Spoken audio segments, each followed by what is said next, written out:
All right, breaking it down in studio with a 10-year NFL vet, Douzable. Dooz, interesting game, sort of a pace that maybe we didn't expect. A lot of mistakes in the first half left the door open for Miami to stay in this ball game. A lot to unpack here, but let's start with just that, the inefficiencies of Buffalo. How big of a worry is it for you right now?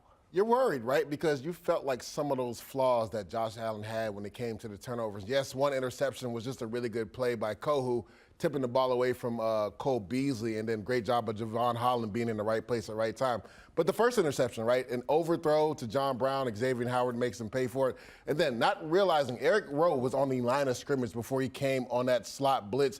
They had a screen that was set up perfectly to come from that side. That's the hot route anyway. You have to realize that, and you cannot go out with the fake the whole way. You have to get that ball to Motor Singletary right away. Sack fumble, ends up getting a touchdown off of that for the Miami defense. And then later on, holding on to the ball too long, understanding the situation.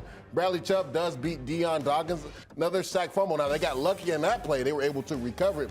But you worry about these turnovers because turnovers will get you beat, especially in playoff games, because the margin for error is so significantly smaller. If you turn the ball over, you have a chance to lose the game. But before we even go any further, I like what you talked about that last play, 4th and 6.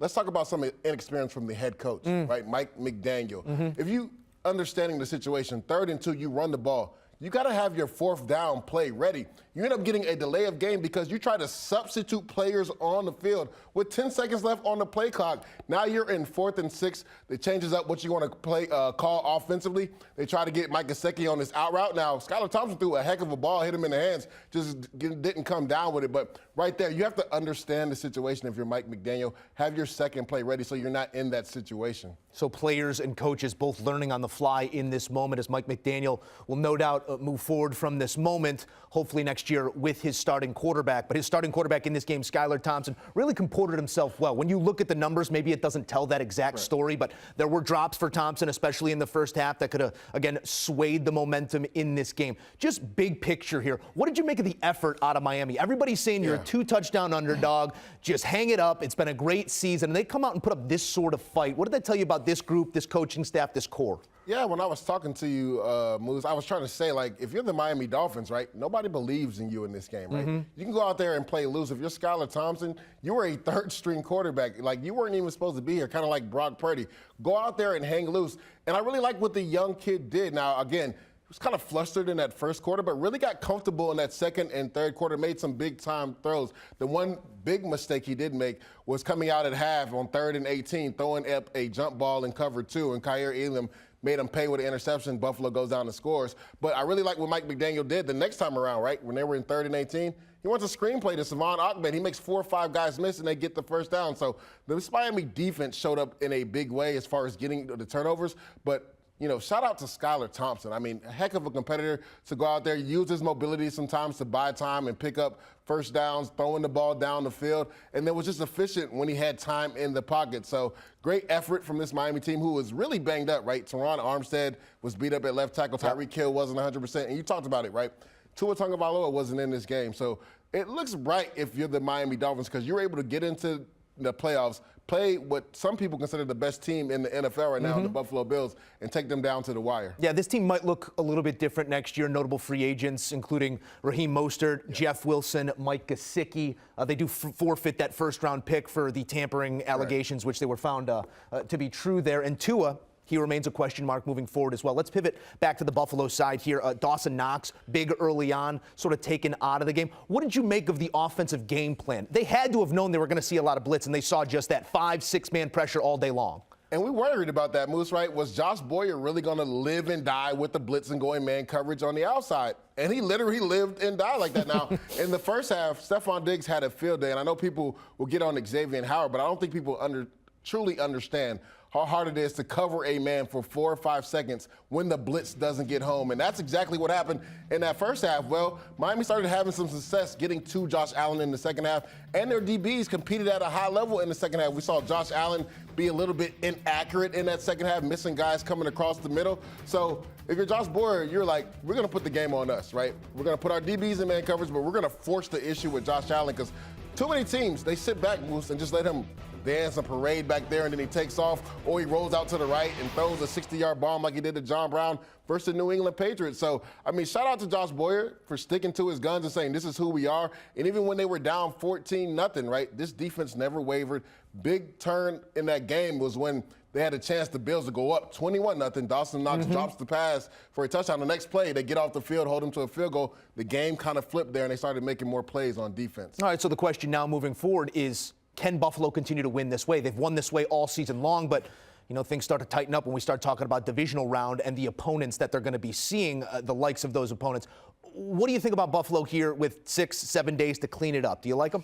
I like them to clean it up, but the thing that worries you is this is who Buffalo has been, like you said, Moose, right? The thing is, run the football. I believe Devin Singletary averaged over 4 yards a carry. They just refused to run the football when they were up big. And also, you got to clean up the turnovers. Ball security is job security. You turn it over, you have no chance to win games. All right, taking a look at what this means moving forward, and here's a look at that playoff picture.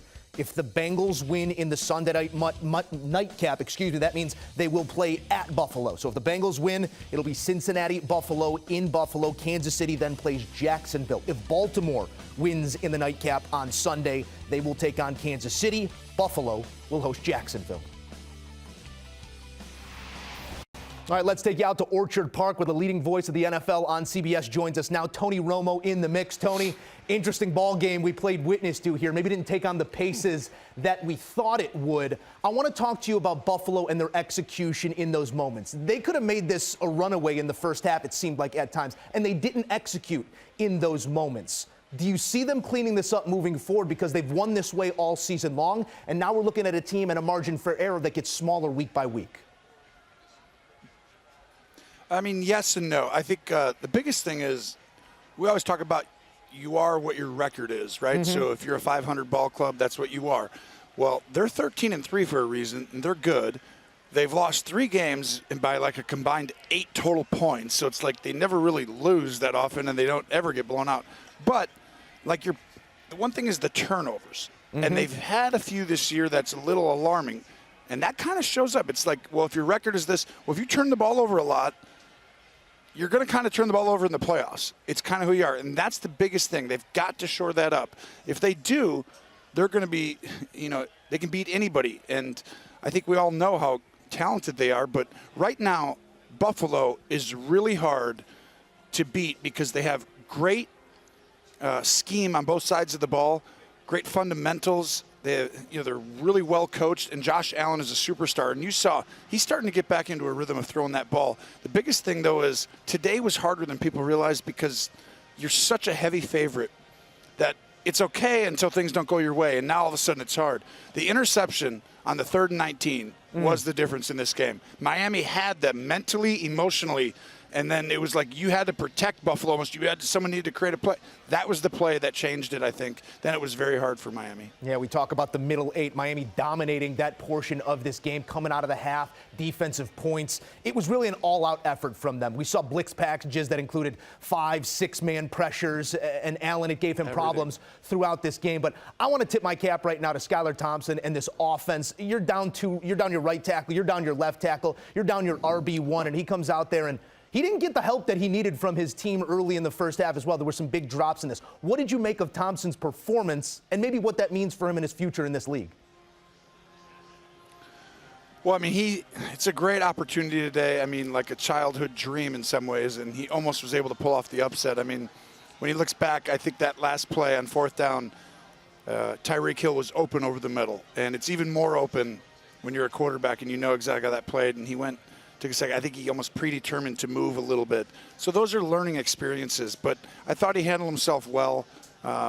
He's going to obviously want some throws back and some reads back, but he gave them a chance today, and I think that's a good thing for him, but it's never going to sit well when you lose and you had an opportunity to do, your childhood dream as a kid, and that's just tough for you. But hats off to him. He played hard, and he gave them a chance, and there's a lot of drops. He threw a lot of great balls today that his receivers didn't come down with. Yeah, balls we had not seen from him this season. Skylar Thompson trying to will his team to a win, but they come up short here against Buffalo. That's Tony Romo weighing in from Orchard Park. Tony, the season rolls on. We'll see you next week. See you next week. All right, taking a look at some numbers coming out of this one. Josh Allen against the Dolphins. He likes the look. 11 consecutive games of 2 passing touchdowns or more. He gets to 3 in this game, and 3 is the operative number because that is the difference with the Bills. Moving on to the divisional round. Do you want a sports network that delivers everything that matters about the game? The highlights, the picks, the instant analysis, no yelling, no fake debates, no politics. Hit the subscribe button and never miss a moment.